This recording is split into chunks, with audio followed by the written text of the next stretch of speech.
లొంగిపోవడం జరిగింది. ఆయన అప్రూవర్ గా కూడా మారడం జరిగింది. ఇక్కడ లిక్కర్ స్కామ్ ముందర 1,00,000 కోట్లు అన్నారు, తర్వాత 50,000 కోట్లు అన్నారు, 10,000 కోట్లు అన్నారు, ఇప్పుడు 3,500 కోట్లు అంటున్నారు. అయిపోయిన తర్వాత ఆయన చంద్రబాబు నాయుడు హయాంలో జరిగిన లిక్కర్ కేసు నుంచి చంద్రబాబు నాయుడు బయటపడటానికి ఆయన ఉపయోగపడ్డారు. అంతవరకు వాడుకున్నారు ఆయనని. ఇప్పుడు జగన్మోహన్ రెడ్డి హయాంలో జరిగిన 3,500 కోట్ల లిక్కర్ స్కామ్ మీద ఆయనను అరెస్ట్ చేసినారు. చంద్రబాబు నాయుడు కేసు కొట్టేసే వరకు ఆయనను వాడుకున్నారు. ఇప్పుడు ఆయనని మళ్ళీ జగన్మోహన్ రెడ్డి హయాంలో జరిగిన దాని మీద ఆయన అరెస్ట్ చేసినారు. ఇదంతా ఎట్లా ఉందంటే, ఈ లిక్కర్ స్కామ్లో ఈయన అరెస్ట్ చేయటము, అలాగే సునీల్ నాయక్ గారిని అరెస్ట్ చేయటము, అలాగే పివి సునీల్ కుమార్ గారి సస్పెన్షన్ని ఎక్స్టెండ్ చేయటము, ఇవన్నీ ఎట్లా ఉన్నాయంటే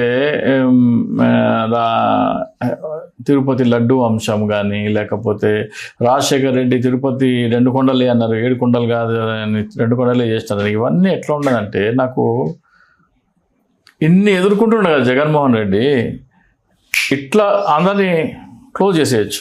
ఎవరు? జగన్మోహన్ రెడ్డి గారు. ఇట్లా ఎందుకు క్లోజ్ చేస్తారు సార్? ఏ రకంగా క్లోజ్ చేస్తారు?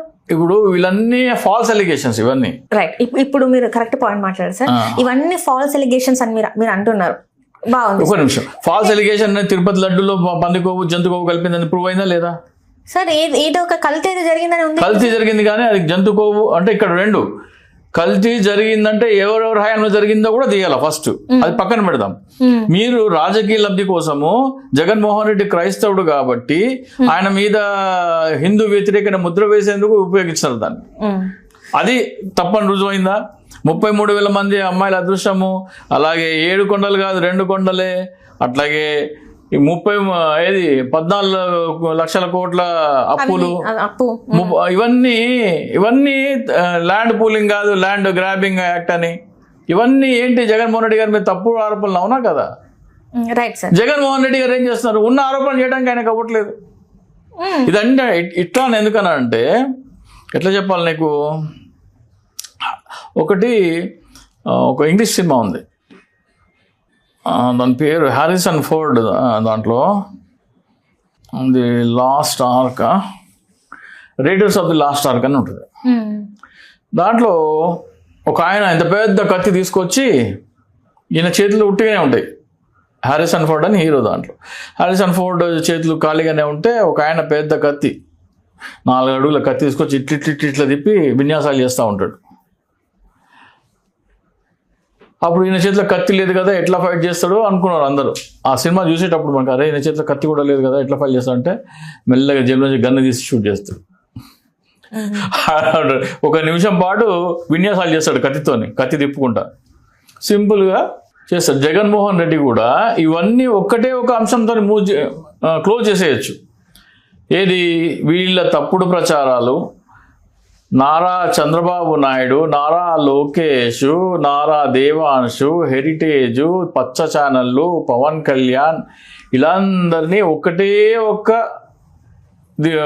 ఈ విన్యాసాలు చేసేవాళ్ళు ఎవరైతే ఉన్నారో, తప్పుడు విన్యాసాలు, వీళ్ళందరినీ ఒక దాంతో ల్యాండ్ పూలింగ్ యాక్ట్ మీద సిబిఐ ఎంక్వైరీ కోరితే చాప్టర్ క్లోజ్.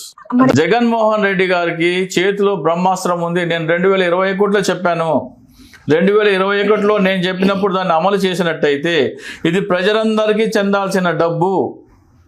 కొంతమంది వ్యాపారస్తులకి, కొంత భూస్వాములకి దోచిపెట్టే చట్టం ఇది, ల్యాండ్ పూలింగ్ చట్టం అని 2021లో కనుక వైసీపీ పార్టీ చెప్పినట్టయితే, వీళ్ళు న్యాయస్థానం టు దేవస్థానం యాత్ర చేసినప్పుడు వాళ్ళ మీద పూల వర్షం కాదు చెప్పుల వర్షం పడేది. 2022లో చేపట్టినా బాగుండేది. 2023 ఎలక్షన్ టైంలో సజ్జల రామకృష్ణారెడ్డి గారిని కలిసి నేనేం చెప్పానంటే, ఈ అవినీతి ఆరోపణలన్నీ ఒక ఫ్లెక్సీ రూపంలో నారా లోకేష్ చంద్రబాబు నాయుడు పాదయాత్రలో 2 కిలోమీటర్లకు ఒకటి పెట్టి అక్కడ సెల్ఫీ దిగమని ఛాలెంజ్ చేయండి. వాళ్ళు ఎట్లాగో అక్కడ వచ్చి సెల్ఫీ అయితే దిగరు, కానీ ప్రజలు అక్కడ సమాచారం చదివి తెలుసుకుంటారు. అరే మనకు రావాల్సిన డబ్బు వాళ్ళకి దోచిపెట్టడం ఏంది? జగన్మోహన్ రెడ్డి ప్రభుత్వ భూమిలో రాజధాని కట్టమన్నాడు, ఆ భూముల విలువ అదుపు ప్రభుత్వ కంట్రోల్లో ఉండాలన్నాడు, కానీ ఈయన ప్రైవేట్ వ్యక్తుల చేతిలో పెట్టినాడు ఏంటి అని అర్థమయ్యేది. ఈ రోజుకు కూడా జగన్మోహన్ రెడ్డి ఆ బ్రహ్మాస్త్రం వాడకపోతే వీళ్ళు ఇట్లాగే పేటరెక్కిపోతూ ఉంటాడు. ఆయన అట్లా చూసుకున్నట్టయితే ఇంకొకటి, నేను ఆ రోజున 13th April 2023 నేనేం చెప్పాను, సజ్జల రామకృష్ణారెడ్డి గారికి చెప్పి 5 లక్షల కోట్ల అవినీతి అండి అని చెప్పాను. దాని తర్వాత 6 నెలలకి 371 కోట్ల స్కిల్ డెవలప్మెంట్ కేసు పెట్టినారు. సరే, అది అయిపోయింది. ఎన్నికలు అయిపోయిన తర్వాత ఈ రోజుకైనా సరే, ఇప్పుడు మొన్న నా మీద ఎఫ్ఐఆర్ అయిపోయిన తర్వాత, అన్న మీరు ఫేస్బుక్లో పెట్టినారు, మీ మీద ఎఫ్ఐఆర్ అయింది, మేము మా ఇంటి ముందర ఫ్లెక్సీ పెడతాం, అది మాకు పంపించండి, అది ఏదైతే ఉందో ఆ ల్యాండ్ పూలింగ్ యాక్ట్, భావితరాల కంచంలోంచి కూడు దోచుకుంటున్న కూటమి అనే ఇదైతే ఉందో మాకు పంపించండి, మా ఇంటి ముందర మేము ఫ్లెక్సీ పెడతామంటున్నారు.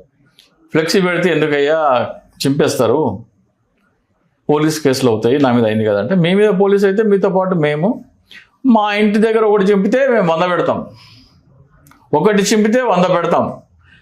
అక్కడ మేము ఎవరికైనా సరే దీని మీద మీరు లెటర్ రాయాలనుకుంటే మమ్మల్ని సంప్రదించండి, మా ఇంటి ముందర మేము ఫ్లెక్సీ పెడతాం. ఫ్లెక్సీ పెట్టి వచ్చిన వాళ్ళందరికల్లా మేము అప్లికేషన్లు ఇచ్చి వాళ్ళ చేత సంతకాలు దించుకొని మేము గౌరవ భారత ప్రధాన న్యాయమూర్తి గారికి పంపిస్తాం, కొంచెం ఆ డిజైన్ పంపించండి అని నాకు ఫోన్ చేశారు. 2-3 ఫోన్ చేశారు. ఫోన్ చేసిన తర్వాత నా కేసు ఏదైతే అయిపోనివ్వండి అయ్యా, నా కేసులో అది తప్ప ఒప్ప అది లేదు, అది క్వాష్ అయిపోతే మీకు ఫ్రీడమ్ వస్తుంది, మీరు ఆ పని చేయొచ్చు అని నేను చెప్పడం జరిగింది. సో ప్రజలలోనే ఇంత ఆసక్తి ఉంది, ప్రజలు మన ఇంటర్వ్యూలు చూసి వేలాది మంది గౌరవ భారత ప్రధాన న్యాయమూర్తికి రాస్తున్నారు, దాంట్లో భారీ స్థాయి అవినీతి ఉంది, ప్రభుత్వ ఖజానా దోపిడీ ఉందని ప్రజలందరూ భావిస్తున్న అంశాన్ని జగన్మోహన్ రెడ్డి గారి చేతిలో బ్రహ్మాస్త్రం పెట్టుకొని ఈ హనుమంతుడు ముందర కుప్పిగంతులేసే బ్యాచ్ని ఎందుకు ఉపేక్షిస్తున్నారో నాకైతే అర్థం కాదు. ఇది జగన్మోహన్ రెడ్డి గారు ఎన్నికలలోగా దాంట్లో తీసుకోకపోవడమే పెద్ద తప్పు. 2023 నేను చెప్పినప్పుడే కనుక ప్రతి గ్రామంలో ఫ్లెక్సీ పెట్టించినట్టయితే 7 ఏడాది టైంలో వీళ్ళు బీజేపీ వచ్చి వీళ్ళతో కలిసేదే కాదు, 5 లక్షల కోట్ల అవినీతి ఉన్న పార్టీతో ఎవరు వచ్చి పొత్తు పెట్టుకుంటారు? బీజేపీ వచ్చి పొత్తు పెట్టుకోకపోతే వీళ్ళు ఎట్లా గెలిచేవాళ్ళు? ఎలక్షన్ మేనేజ్మెంట్ అయ్యేది కాదు. ఎలక్షన్ మేనేజ్మెంట్ అనండి, మిస్ మేనేజ్మెంట్ అనండి. ఈ రోజున 2023లో నా వ్యూహం అనుసరించకపోవటం ఒక పొరపాటు అయితే, ఈ రోజున వచ్చి వీళ్ళందరూ కుప్పిగంతులు వేస్తూ ఉంటే వీళ్ళందరినీ సైలెన్స్ చేసి ఆ బ్రహ్మాస్త్రం చేతిలో పెట్టుకుని ఎందుకు జగన్మోహన్ రెడ్డి గారు మౌనంగా ఉన్నారో నాకైతే అర్థం కావట్లేదు. జగన్మోహన్ రెడ్డి గారు కనుక క్యాడర్ని మీరందరూ ఈ అంశాన్ని టేకప్ చేయండి, గౌరవ భారత ప్రధాన న్యాయమూర్తి గారికి మీరందరూ ఈ దృష్టికి తీసుకెళ్ళండి అని కనుసైగా చేస్తే ఏమవుతుందంటే, గ్రామం నుంచి మిలియన్లలో లెటర్స్ వెళ్తాయి. అప్పుడు సిబిఐ ఎంక్వైరీకి ఆర్డర్ చేస్తారు. సిబిఐ ఎంక్వైరీకి ఆర్డర్ చేసిన వారం 10 రోజుల్లో Chandrababu Naidu will go to Tihar jail. దాన్ని ఎవరు ఆపలేరు. అప్పుడు నారా లోకేష్ సీఎం, పవన్ కళ్యాణ్ సీఎం అని వాళ్ళు కొట్లాడుకుంటారు. లేదు, నారా లోకేష్ సీఎం అయినా సరే యాక్సెప్టబిలిటీ ఉండదు. అయిపోయిన తర్వాత అప్పుడు ఏమవుతుంది, అమ్మ ఇంత మమ్మల్ని దోచుకునే చట్టాన్ని తీసుకొచ్చి రాష్ట్రాన్ని ఉద్ధరించే అమరావతి రాజధాని ప్రపంచ స్థానం ఇవన్నీ చెప్పినావు, 5 లక్షల కోట్లు దోచుకోవడం కోసం ఈ కథలన్నీ చెప్పినావు, ప్రజల్లో వ్యతిరేకత వస్తుంది.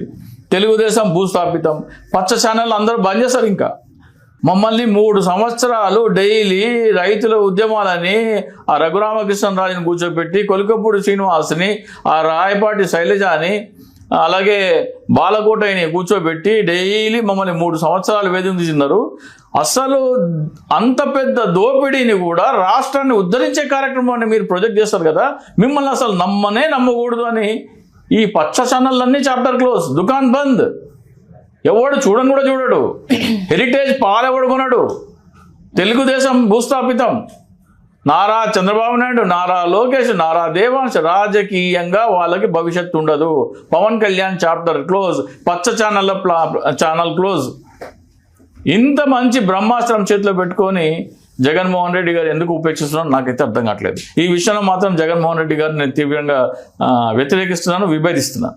మీ చేతిలో బ్రహ్మాస్త్రం పెట్టుకొని కుప్పి గంతులు వేసుకున్న వాళ్ళు ఎంతసేపు చూస్తారు? ఎన్ని రోజులు చూసినారు? సో దీని మీద చర్చ 10 రోజులు నడవాలా. సో ఈ ఛానల్స్ అన్ని చూడకుండా ఉండాలంటే జగన్మోహన్ రెడ్డి గారు, బాబు అసలు వీళ్ళు చెప్పేదంతా పచ్చి అబద్ధము, 3 సంవత్సరాలు రైతులేవో త్యాగాలు చేశారని, మీ ప్రజలకి ఏదో వాళ్ళ ఆస్తులు మొత్తం దోషిపెట్టేశారని ఇవన్నీ చెప్పారు కదా, వాస్తవం ఇది. ఇది ప్రభుత్వ ఖజానా దోపిడీ. నేనేమో ప్రభుత్వ భూమిలో రాజధాని కట్టమని చెప్పాను. ప్రభుత్వ భూమిలో రాజధాని కడితే ప్రభుత్వ ఖజానాకి లక్షల కోట్ల ఆదాయం వచ్చేది. అదంతా వీళ్ళు తింటున్నారు. ప్రజలకి రావాల్సిందే. ప్రజల భవనాలు అంటే అసెంబ్లీ, సెక్రటేరియట్, హైకోర్టు, అక్కడ అన్ని ప్రభుత్వ భవనాలు ఎవరివి? ప్రజలవి. ప్రజల భవనాలు అక్కడ కడితేనే ఆ భూమి విలువ పెరిగితే దాంట్లో లాభం ప్రజలకు వెళ్ళాలి కానీ వాళ్ళకి కాదు. వాళ్ళకి కొంచెం వెళ్ళాలా. రూపాయి నీ భూమిలో రూపాయి అయితే రెండు రూపాయలు తీసుకో, 3 రూపాయలు తీసుకో. అంతేగాని నీ భూమిలో రూపాయి అయితే 150 రూపాయలు తీసుకుంటా అంటే ఎట్లా? 100 రూపాయలు తీసుకుంటా అంటే ఎట్లా? ప్రజల వల్ల కదా దాని రేటు పెరిగింది. ప్రజలకు కదా వెళ్ళాలి అది. ఇది ఎక్స్ప్లెయిన్ చేయాలా జగన్మోహన్ రెడ్డి గారు? ఈ అంశం బయటికి తీయాలా? ఈ బ్రహ్మాస్త్రం బయటికి తీయాలా? I am very sorry Jaganmohan Reddy garu. మీరు ఇంత ఉపేక్షిస్తూ కూర్చుంటే, ఇంత నిస్సహాయంగా ఉంటే, మీ చేతిలో బ్రహ్మాస్త్రం పెట్టుకొని క్యాడర్కి ఉత్సాహం ఎట్లా వస్తుంది? తీయండి బ్రహ్మాస్త్రం బయటికి, ప్రయోగించండి.